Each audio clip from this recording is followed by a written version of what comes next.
স্বার্থপর দুনিয়া। চলুন আমরা স্বার্থপর দুনিয়া থেকে হেঁটে আসি। আমারও শখ ছিল একদিন ভালোবাসা হবে, একদিন প্রেম হবে। আমি এই উদারতা নিয়েই পৃথিবীর মাঝে ঘুরতে লাগলাম। হঠাৎ দেখলাম আমাদের এলাকার মধ্যে একটা মেয়ে এসেছে। সে খুব সুন্দর। জানি না তার রূপ যেরকম না সুন্দর, তার দিল কি তেমন সুন্দর হবে। আমি তার সামনে গেলাম, বৃষ্টির দিন ছিল। সে আমাকে দেখে চুপ করে থাকলো। আমি তাকে বললাম, বৃষ্টির দিনে ভিজছো কেন? সে বলল, আপনি কি দেখছেন না আমার থেকে ছাতা নেই? আমি তাকে বললাম, আচ্ছা নাও, আমার ছাতাটা নাও। তাকে আমি ছাতাটা আগিয়ে দিলাম, সে নিল। আমি তাকে তার রাস্তা মতো মুছিয়ে দিলাম। তারপর আমি বাড়ি চলে গেলাম। পরের দিন আবার সেখানে তার সাথে দেখা। তাকে আমি বললাম, তুমি কোথায় যাচ্ছ?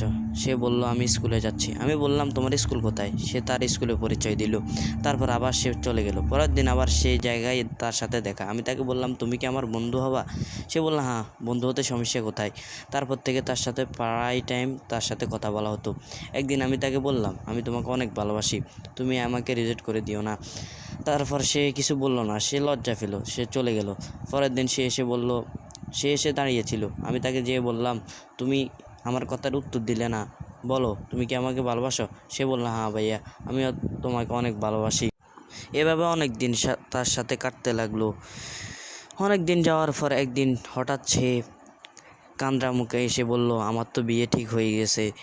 আমি বললাম, কি তোমার বিয়ে ঠিক হয়ে গেছে? এখন কি করবা, বিয়ে করবা? সে বলল, হ্যাঁ, বিয়ে করতে হবে, বাপ মা চাপ দিয়েছে। সে বলল, আমি আপনাকে দাওয়াত দিলাম, আপনি আসবেন। আমি বললাম, আমাকে লজ্জা দিচ্ছ? যে বিয়ে আমি তোমাকে করার কথা, সে বিয়ে আরেকজনে করবে, এখন আমাকে লজ্জা দিচ্ছ? সে কিছু বলল না, সে চলে গেল। এখন তো আমার অনেক কষ্ট হইতেছে, আমি কি করব? আমি ভাবলাম, জীবনে প্রথমে একটা প্রেম করেছে, আমার যে চেহারা কেউ আমাকে দেখতে পারে না। তারপরে একটা মেয়ে আমাকে দেখতে পেরেছে, আর সে আমাকে ছেড়ে চলে গিয়েছে।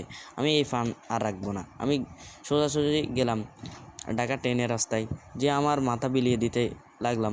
তখনই দেখলাম একটা ছেলে আমার পাশেই তার মাথা ট্রেনের রাস্তার মধ্যে দিয়ে সে উত্তর করে রয়েছে। আমি তাকে উঠিয়ে এক চোয়াট দিয়ে বললাম, কি ও বোকা, তুমি তোমার ফান দিতে যাচ্ছ কেন?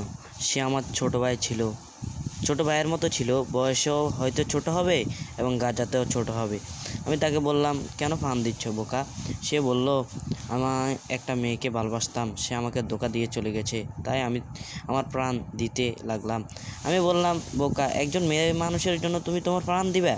তুমি এমন কাজ করিও না, তুমি চলে যাও, তুমি কামাই করো, একদিন আবারও তোমাকে দেখার জন্য একজন মানুষ হবে। সে চলে গেল। আমি তারপর ভাবলাম, আমি যে মানুষ একজনকে আমার জ্ঞান দিয়ে সাহায্য করলাম, তারপর চলে গেলাম। তারপর থেকে আমিও ভালো করে কামাই করতে লাগলাম। অনেক কষ্টে প্রচেষ্টার পরে একদিন আমি একটা বাইকের গ্যারেজের মালিক হলাম। আমার অনেক টাকা পয়সা। তখন দেখলাম এক মেয়ে খুব জোয়ান, তার সাথে তার স্বামী এবং একটা ছেলে আসলো। আমি তাকে দেখা মাত্রই চিনে ফেললাম। দেখলাম সে ওই মেয়েটাই আমার পুরাতন প্রেমিকা। আমি তাকে বললাম, ভালো আছো? সে আমাকে চিনল না, যেহেতু আমি অনেক বড় হয়ে গেছি আরও। সে বলল, আপনি কে? আমি বললাম, আমি সে যাকে তুমি একজন ধোঁকা দিয়ে চলে গিয়েছো। সে বলল, ভালো আছেন? আমি বললাম, অনেক দিন পর ভালোর কথা এখন জিজ্ঞাইতে আসলাম। সে কিছু বলল না। সে বলল, আমার জামাইটাকে একটু কাম দিতে পারবেন আপনার গ্যারেজে? আমি বললাম, কেন? এদের বলে অনেক টাকা পয়সা ছিল না? সে বলল, হ্যাঁ ছিল, সে ব্যবসার মধ্যে সব ফারাই ফেলাইছে। তারপর আমি বললাম, না, আমি কাজ টাজ দিতে পারবো না। সে চলে যেতে লাগলো। আমি ভাবলাম, যাক, একটা মা আমাকে কষ্ট দিল, আমি আজকে তাকে কষ্ট দিলাম। হঠাৎ দেখলাম ছেলেটা কাঁদছে, তার যে ছেলেটা ছিল তার কোলের থেকে আমার দিকে টেনে রয়েছে এবং কাঁদছে, মা, পরের দিন থেকে কি খাবো? আমি ভাবলাম, যেহেতু আমরা মধ্যবিত্তমান ঘরে জন্ম নিয়েছি, আমরা কষ্ট বুঝি, ক্ষুধার কষ্ট বুঝি। আমি ভাবলাম, তার বাপ মার জন্য কি ছেলেটা কষ্ট পাবে? আমি তাদেরকে বলে ডেকে এনে তার জামাইকে কাজ দিলাম। তারপর সে চলে গেল। কি বলবো ভাই, স্বার্থপর দুনিয়া। টাকা থাকলেই সব হয়, টাকা না থাকলে কিছুই নয়। আপনারাও ঠিক মতন কাজ করেন, ইনশাল্লাহ আপনাদেরও হবে। বাকি যদি টাকা না থাকে তাহলে আছে তাও চলে যাবে, বুঝেছেন?